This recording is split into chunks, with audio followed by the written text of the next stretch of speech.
Hello everyone, in today's adventure we are in Salzburg, Austria. You might recognize this area as it was the primary location in the movie The Sound of Music. In this video we're going to take you to the outskirts of the town and learn a little bit about the beautiful Hellbrunn Palace, show you the famous gazebo in the movie The Sound of Music, and talk a little bit about the politics of Salzburg in the 1600s while showing you some really crazy fountains. Hellbrunn Palace was built in 1619 by the Archbishop Prince Mark von Homens.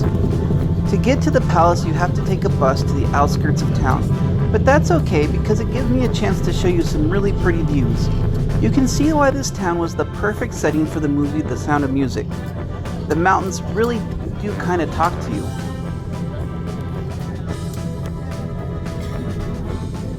Being a Sound of Music fan, the first thing I had to do was to get to the palace and see the famous gazebo.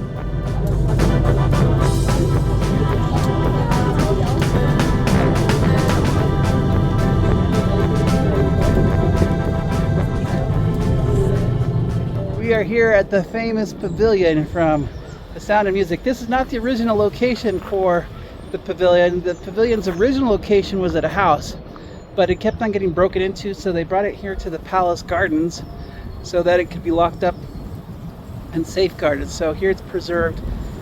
Here is where they did the famous dancing, where they did this Going on 17 song, all those where Julie Andrews finally kissed the captain, all that was happened here. Maria kissed the captain, all that happened here.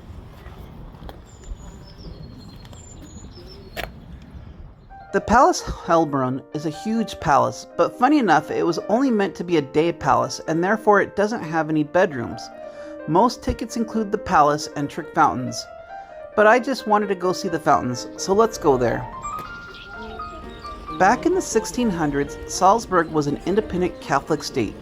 It was a lone northern outpost in the battles between the Catholics and the Protestants. The leader of Salzburg was both a political religious leader and a political leader, hence the title Archbishop Prince. Controlling the salt trade in Eastern Europe, Archbishop Prince Mark von Homens had a lot of power, and he showed it off in a very unique way with his trick fountains. One of the first things that would happen if you were invited to the Hellbrunn Palace is that you would be invited to a lavish outdoor party. The party would be hosted on this beautiful marble table with wine that was chilled by the water in the middle of the table. Only problem was, at some point during that party, the prince would send a signal to his servants and everyone would be drenched except the prince.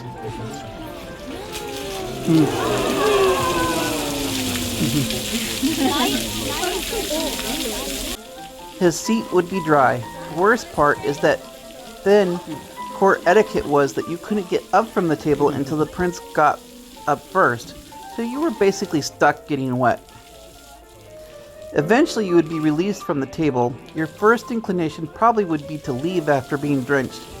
But remember, back then you couldn't just leave the party. This guy was the Archbishop after all. He held the keys to your eternal soul, so you had no choice but to continue the tour. There doesn't seem to be an overarching theme to the fountains, but it is obvious that the Archbishop Prince really liked old Roman stories.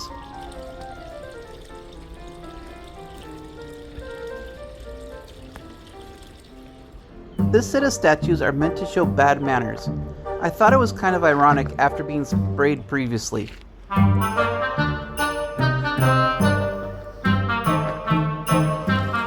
I mentioned wine previously, and the wine house for this place is huge.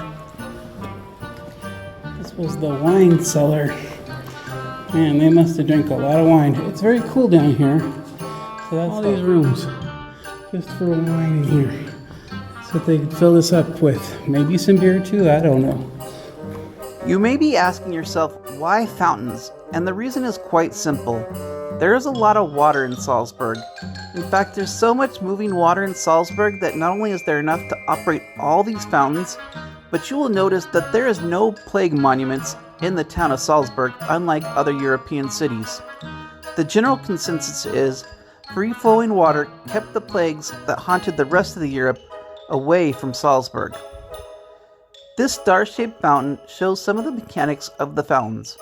Over 400 years later, these fountains basically work the same way they originally did. This is actually a mountain spring, and it flows down into those two rock formations which are cisterns. Walking in Hellbrunn Palace, you must always be alert. You never know if a statue or a stag is going to spray you, or if a jet of stream of water is going to come up from the ground. In this room, you can see that you are under the power of the Archbishop Prince, as this water-powered face openly mocks you.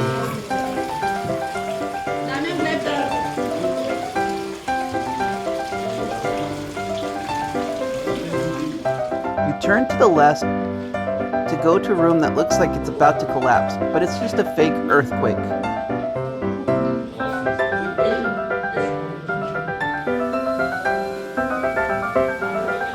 Then you turn to the right and shown a parade of water creatures while listening to bird calls. It's kind of jarring.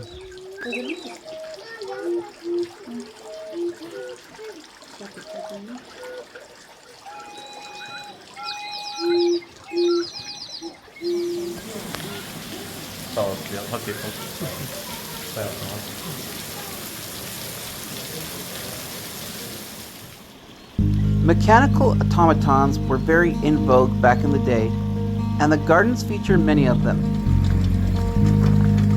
Look what happens when this young maiden is about to be eaten by a monster. The hero comes in and saves her.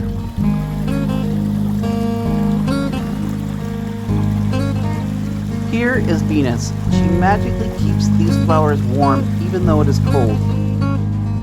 Probably the most impressive display is this 200-figure automaton theater that plays music and shows how life should be working in the town. Basically, everyone is working.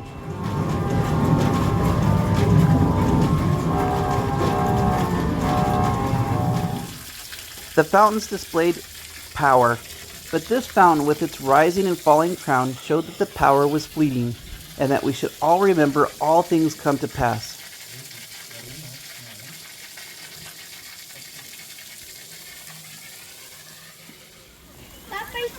Instead of a 21-gun salute, you come out with a 21 water jet salute.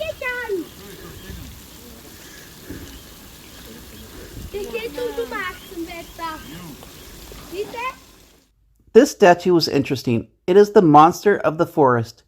Back in the 1600s, monsters were considered to be real. This guy was half man, half cougar, and was believed to be running around the forest of Salzburg. This statue was basically an advertisement to catch him. The last fountain of the tour is the Neptune Fountain.